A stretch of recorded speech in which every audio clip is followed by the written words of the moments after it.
Hello, everybody. I'll wait just another minute or so just to see if anybody else pops on.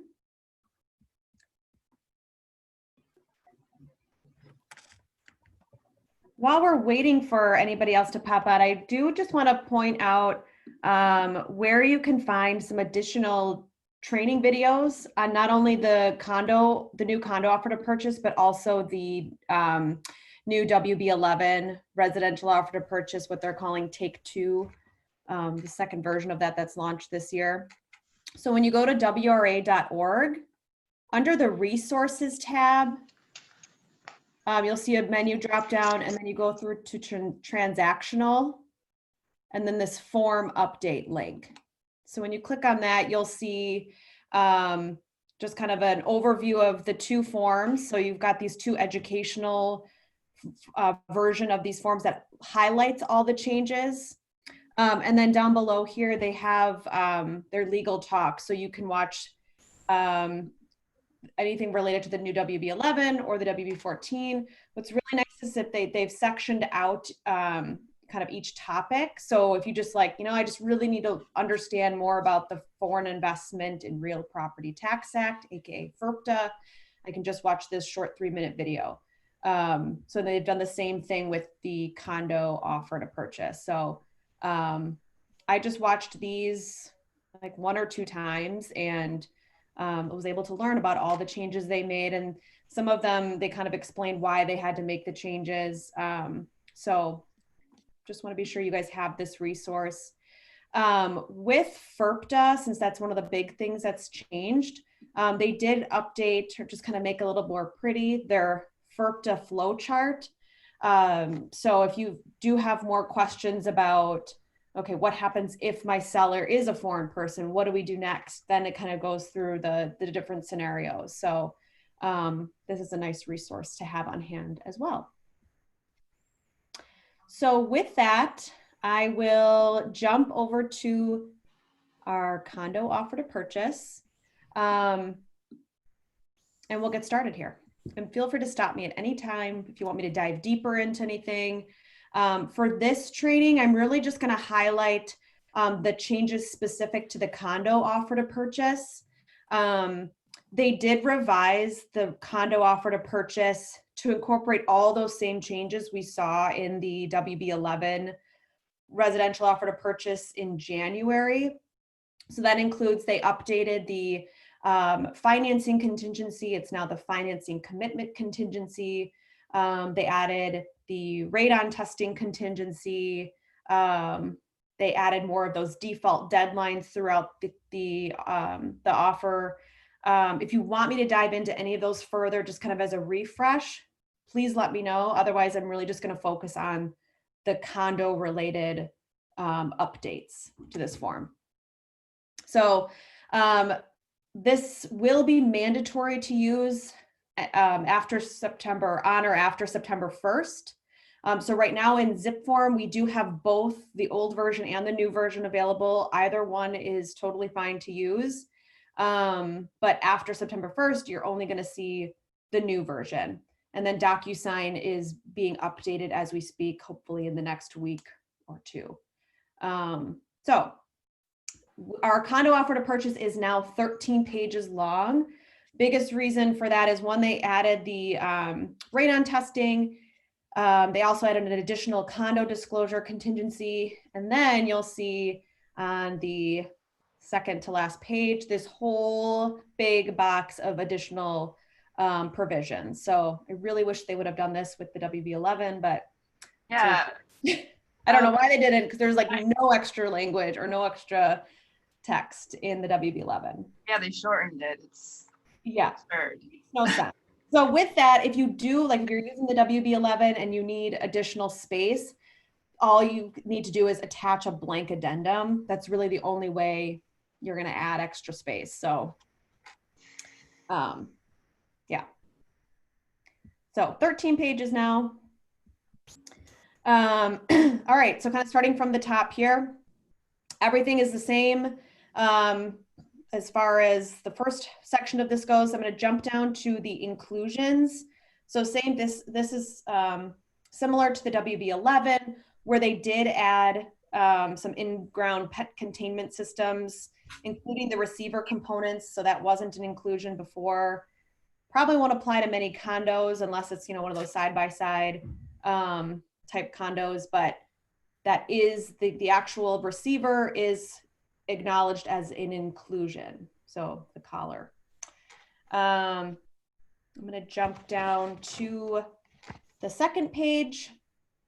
So as far as closing, the only changes they made here, so on line 62, previously it said if the date for closing falls on a weekend or a federal or state holiday, the closing shall be the next business day. So they further defined what a weekend is. I guess people were saying, was Friday considered a weekend?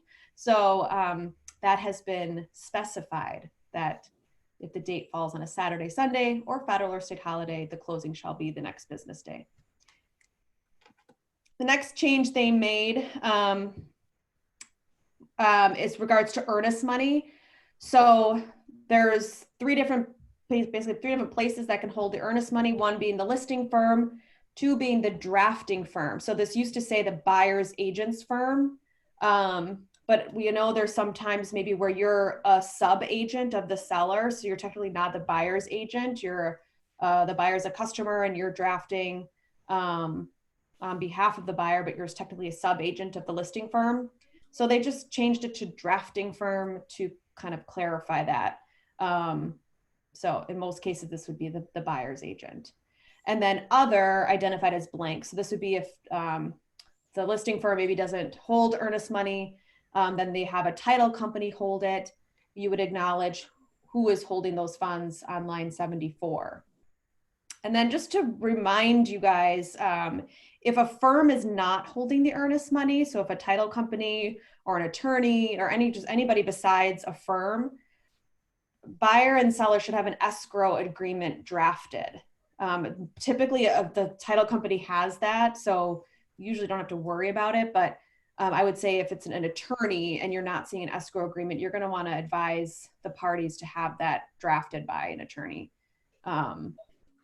Because as far as the disbursement of funds go, this section only applies if the funds are held by a firm. So we wouldn't really be able to help the buyers or sellers figure out how to disperse the funds if we don't have a disbursement agreement. Kimmy? Yes. When you are, if the title company is holding the earnest money, do you just put that title company's name or do you include the address as well? I think the name is sufficient. Okay. Yeah. Thank you. You could specify, which specific title company. I don't think I wouldn't say you need to put the address in there.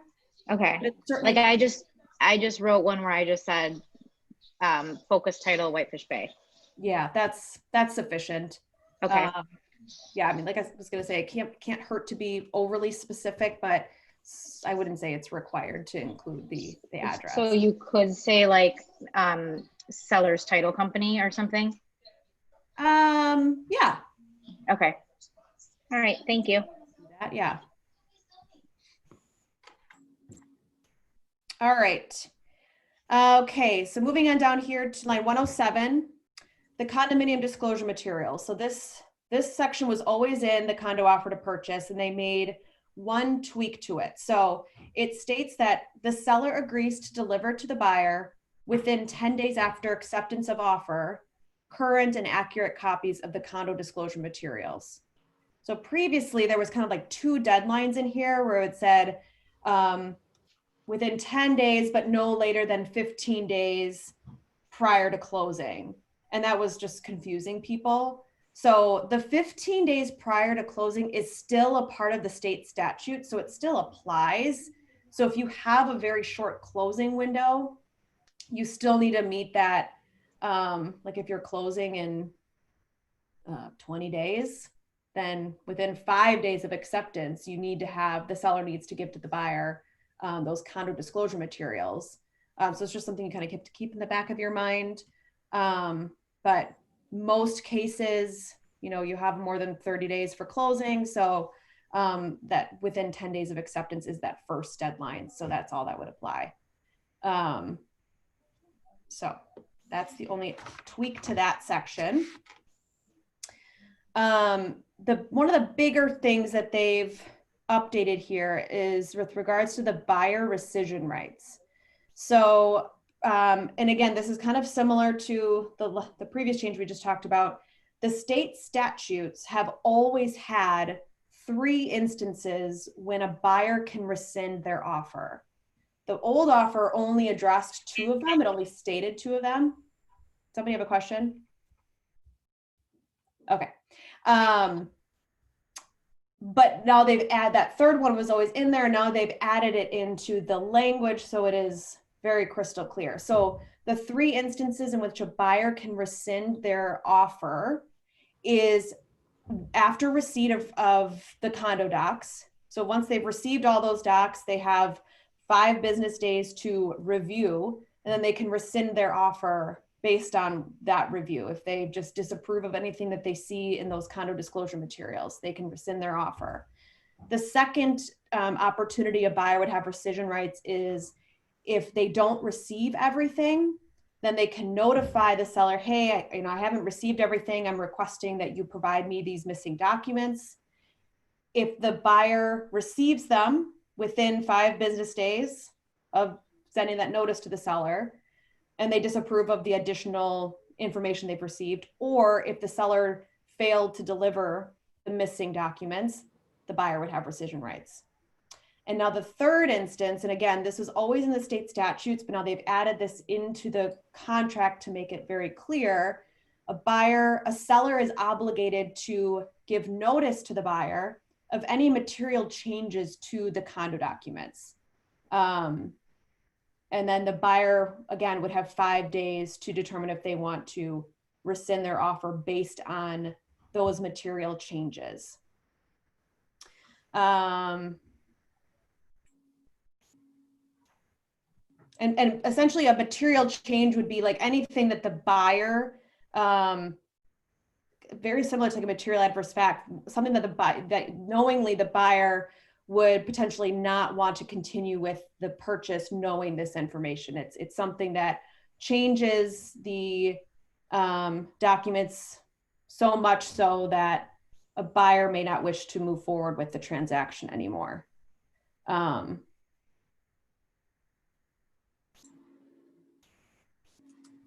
So as a listing agent, I would say just be cognizant of that as well.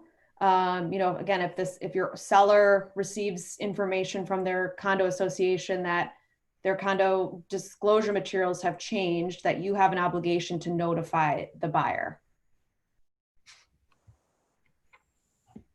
All right. This is probably one of the biggest things that they've added to the condo offer to purchase. So this addition is called, it's a contingency for additional condo information. Previously, they had this kind of as like a subsection that basically said, lines 147 to 148, it stated, in addition to review of the condo disclosure materials, which are required for the seller to give to the buyer may wish to consider reviewing other condo disclosure materials as may be available. And then it went on to list some of these additional condo information, but it was not acknowledged as a contingency. So if the buyer wanted those, the buyer's agent just had to make sure that you added this in additional provisions. So now it's been created to be an optional contingency that you can check this box, which then would trigger seller's obligation to provide all these additional documents to the buyer. And again, within 10 days after acceptance. So same deadline as the condo disclosure materials. Things to note about the additional condo information. So as a listing agent, you're going to want to be sure that you have access to all of these, or that the seller has access to all these documents. If not, if you know that some of these things are not available, you would never be able to give to the buyer. If a buyer includes this contingency, you're going to want to counter. So let's say, okay, I know that the seller does not have any common element inspection reports. They are not in receipt of any of those. Nor is the association able to give the seller any of those. That's just an example. As the listing agent, you would want to counter the offer and strike lines 158 to 159 so that, okay, buyer, we're willing to give you additional condo information, but we're not in receipt of this, so we're not obligated to give you that document. Just reading a chat here. So if after receiving the documents and checking the contingency box, buyer can walk. Yes. So after receiving, if this box is checked, the contingency for additional condo information. So after receiving any of these documents or any of just the general condo disclosure materials, a buyer can give notice to the seller saying they don't approve of the condo disclosure materials or the additional condo information. Buyer hereby rescinds their offer to purchase. They just have to do it within 5 days of receipt of the offer. Okay. What if the buyer only wants 1 or 2 of these? Do you strike the rest? Yes. So just for it to be crystal clear, you would strike whatever the buyer is not going to be receiving. So I would say, too, on the flip side, as a buyer's agent, it would be in your buyer's best interest to ask the listing agent ahead of time, hey, we're going to include this additional contingency. Is there anything that you know that the seller is not in receipt of that we wouldn't get? And then you can strike those things ahead of time, and that would avoid having your offer countered, which is really nice. Can anything that is not available be noted in private remarks ahead of time? Yeah, absolutely. So you could acknowledge that as a listing agent, you could acknowledge that seller is not in receipt of the association's certificate of insurance. So yeah, you could certainly put it in addition or in private remarks, but it may be one of those, it's common practice for buyer's agents to reach out to listing agents prior to writing an offer. I understand that doesn't always happen.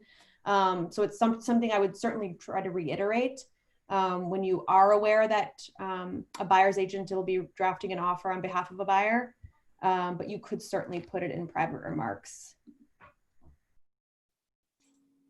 Why would seller not be able to get any of these docs? Potentially the association may not have some of these docs. I mean, I would say some of the smaller condo associations may not have some of these.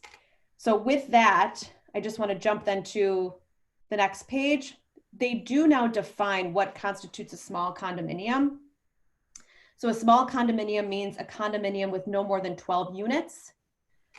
They're still subject to all the provisions, including the provisions for disclosure materials. So they're still obligated to provide everything listed, lines 111 all the way through 121, unless optional provisions for a simplified condominium are adopted in the declaration for the small condominium.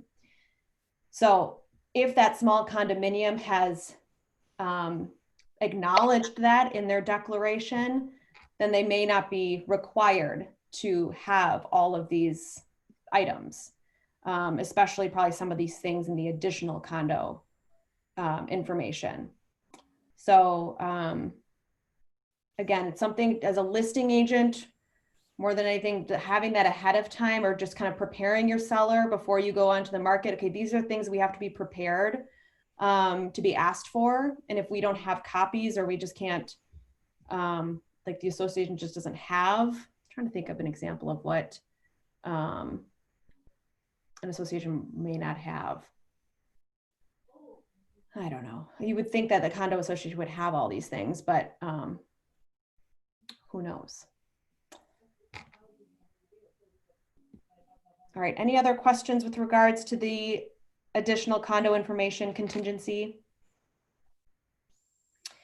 And then just note that there is another section for buyer rescission rights. It essentially says the same thing as the buyer rescission rights for the condo disclosure materials, but they are rescission rights for two separate types of documents. So that's why they've repeated it twice.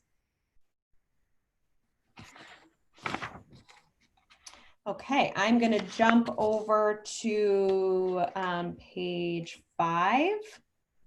So these updates were done also in the WB-11. These are the conditions affecting the property are defined to include X. So this is everything that a seller has to disclose on the real estate condition report. Now keep in mind, the real estate condition report is currently in like drafting mode that has to go through legislation. So there have been delays with the pandemic, but they hope that that's released sooner than later. So right now, everything here that's not I don't have the highlighted version in front of me. Everything that, most of what is in this section right now is also in the real estate condition report. So again, it's conditions that the seller is obligated to disclose to buyers. And then they did add a few, which you'll not see on this current real estate condition report, but they're still, the seller is still obligated to disclose. So there's going to be this kind of period of time where you just need to be sure that seller is disclosing these additional conditions, even though it's not indicated in the real estate condition report. So one being about the pier attached to the property. So probably not going to be totally related to a condo, but there are condos that may be on the water. So they added this section here that says, so let me start, I'll read the whole thing. So a pier attached to the property not in compliance with state or local pier regulations, a written agreement affecting riparian rights related to the property, or the bed of the abutting navigable waterway is owned by a hydroelectric operator. So if you're listing a property or you're writing on a property that you're aware has these things, seller needs to disclose. The other addition is line 301. Why? So agreements binding subsequent owners, such as a lease agreement or extension of credit from an electric cooperative. Electric cooperative. So biggest thing being, I would say, probably going to happen more than the other is the lease agreement. So a seller needs to disclose that. And then finally, the FIRPTA. So owner is a foreign person as defined in the Foreign Investment in Real Property Tax Act. So this will be added again to the real estate condition report, where seller is obligated to disclose if they are a foreign person. So that'll be really nice as far as just with the mess we dealt with FIRPTA when they did their first draft of the WB-11 that came out in January. So, and then the last is this line 303 with regards to draining, easement, or grading problems, or excessive sliding, settling, earth movement, or upheavals. So again, probably more related to those kind of the side-by-side condos that live more like single-family homes. All right, as far as inspections and testing goes, so it states that the buyer may only conduct inspections or tests if specific contingencies are included. So just a reminder, an inspection is not the same thing as a test. What they've further defined here as well is that an inspection is defined as an observation of the unit and any limited common elements that may be used only by the owner of the condominium unit. So they added this section right here that may only be used by the owner of the condo unit. So they just further specified what is the buyer able to inspect. They can't inspect like the roof of the condo building because it's not used only by the owner of the condo unit. So if a buyer wishes to have a more general inspection of the entire building, let's say it's a small condominium, they would need to add that as an additional inspection here on line 328 to 329. And then they say the same thing with the test. So just acknowledging that inspections are for the unit, and limited common elements of that used by that unit owner, excuse me. And then they again go on to repeat that in the inspection contingency language. All right, on to page 7. So here's where we have the radon testing contingency. So awesome that it's built right in here. Nothing else has changed as far as, you know, it's the same as the WB-11. So including whether the seller has or does not have the right to cure. And then they added this note for radon information, refer to the EPA. So if buyers have further questions about radon, you can refer them to epa.gov/radon. All right, next we're going to cover page 9. We've got our closing prorations. So they added in here that condo association fees and additional association fees are prorated, along with taxes, rent, prepaid insurance, private and municipal charges. All right, moving on to page 10. They kind of further specified some things with the special assessments. So special assessments, including those by any condominium or additional association, levied or for work actually commenced prior to the date stated on line 1 of this offer, shall be paid by the seller no later than closing. So the key word being levied, and they further define what does levied mean. So levied, with regard to the condo special assessments, means the association has adopted a resolution imposing fees on the units, other than regular association fees for special projects or expenses. So many times when sellers go to list their condo, they are asked the question, are there any special assessments? And sometimes sellers will say, well, we know our board has been meeting and there have been talks of possible special assessments. I would say it's good to disclose those things, but it's not the responsibility of the seller to pay those special assessments until it's levied. So until the association, has sent out their formal letter that they've adopted their resolution, here's the fees that we're going to be charging each unit owner. That's when it's the responsibility of if that has already happened prior to the date the offer was drafted, it's the responsibility of the seller. If it happens after acceptance or after the date on line 1, it's the responsibility of the buyer. So what some buyer's agents will do is they will, on line 546, and really it's better, instead of striking, it's better to acknowledge this in additional provisions. So in additional provisions, you would state that line 546 shall read, shall be paid by seller no later than, excuse me, let me just read it from the top here. So special assessments, including those by any condo or additional association, levied or for work actually commenced prior to the date stated on line 1 of this offer, shall be paid by seller no later than closing. What am I trying to say that people sometimes amend? I'm sorry, here. Levied or for work actually commenced prior to closing. So this is what some people say. So basically, the way it's written now is if a special assessment is levied after acceptance but prior to closing, it's the responsibility of the buyer. So some agents will amend this language to state any special assessment that's levied prior to closing is the responsibility of the seller. Does that make sense? Good.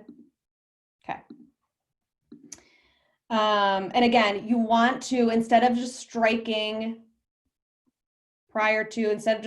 this, which would be, you could do this, but in addition to this, you want to acknowledge in the additional provisions what you've changed here. you don't want to just sneak things into the offer to purchase.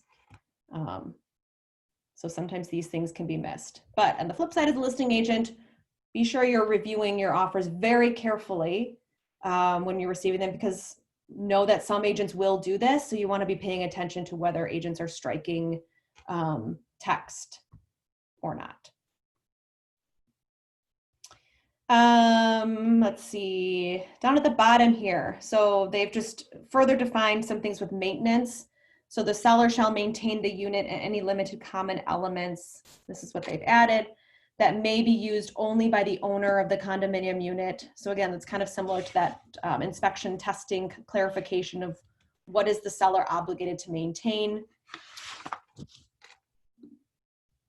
And then same thing with property damage between acceptance and closing. They just further clarified that the unit or the owner or the seller is responsible to repair. If there's damage between acceptance and closing, the unit owner is responsible for only those things that are part of the unit or the limited common elements that are only used by the owner. So it's just further defining that.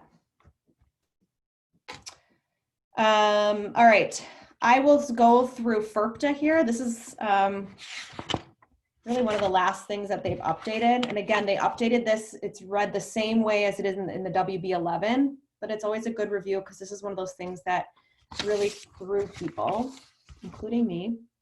So they've changed just kind of the process, if you will, of what the agent's responsibility is and when the seller needs to sign that disclosure that they're not a foreign person. So it's outlined a little bit better here. So first it goes on to say, okay, what is this FERPTA? What is the Foreign Investment and Real Property Tax Act? So they kind of explain that here. They explain who is a foreign person.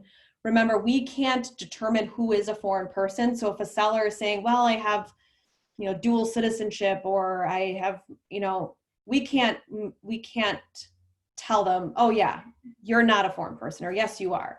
If they have questions, they should be advised to consult with an attorney, or they can talk to their tax advisor about this section 1445 of the IRC. So we can't give them guidance on that. But what is changed here is that, number one, seller has to disclose at the time of acceptance through the real estate condition report if they are a foreign person. So they would need to make that disclosure. Because this is stating that the seller hereby represents that the seller is non-foreign. So if they are foreign, you defer to this section here. If seller is a foreign person, buyer shall withhold the amount required to be withheld pursuant to IRC 1445 at closing, unless the parties have amended this offer regarding amounts to be withheld, any withholding exemption to be applied, or other resolution of this provision. So if the seller is a foreign person, two things I would say. One, the WRA has released this great FERPTA flow chart that we can follow, that I referenced in the beginning here. So it kind of, you can follow through these steps. So if the seller is a foreign person, yes, okay, advise in writing that sellers and buyers should consult with their attorney or CPA regarding FERPTA. Personal, then there's some exceptions. So again, if the seller is a foreign person, consulting with their CPA, they may be able to find some other exceptions for them so that we don't need to withhold any money at closing. So every situation is going to be a little bit different, but again, having the sellers and buyers confer with their CPA, the title company will be able to give some guidance as well, as far as, if we do need to withhold any money, but also feel free to consult with myself or Steph Connard if you are in a situation where the seller is a foreign person and we just need some guidance. So I haven't seen too many of these, but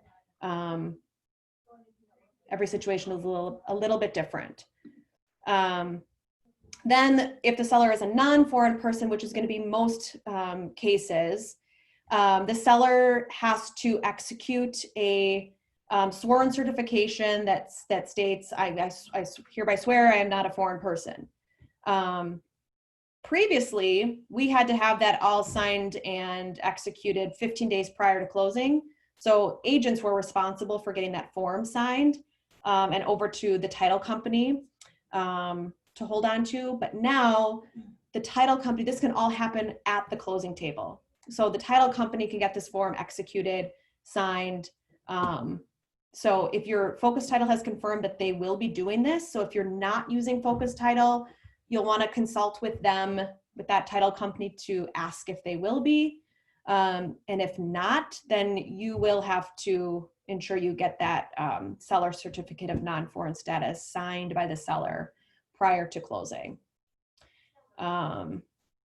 So you will no longer see, in the next month, once we really are only using the updated condo offer to purchase and the updated WB-11, you will not see that required document in compliance in command anymore, because it's something that the title company will just handle, and it's not a requirement to have before closing. So no longer need that. Any questions on that? I know that can get a little confusing, but I guess the long and short of it is that you really don't need to worry about it anymore unless the seller is foreign. So if the seller is non-foreign, you know that it's being taken care of ahead of time. And you will know the seller is foreign because they have an obligation to disclose that to the buyer at the time of acceptance, no later than 10 days after acceptance. All right. That is it with regards to the updates of the condo offer to purchase. Again, like I stated in the beginning, they did update, everything similar to what they did to the WB-11. So that financing commitment contingency, they separated the bump clause away from the closing a buyer's property contingency. So this is now an optional provision to add in. The appraisal contingency, we now have the right to cure. Again, the financing commitment contingency, buyers no longer have to deliver a separate notice with their financing commitment contingency. They can just sign the loan commitment, which can be delivered over to the seller. Radon testing was added. And then that inspection contingency really was just kind of laid out differently for it to be a little bit more clear to the parties as far as right to cure and all that. So does anybody want me to dive into any of those topics further? No? Good? All right. Well, that is all I have for you all today. Thank you for joining me. We'll see you all later.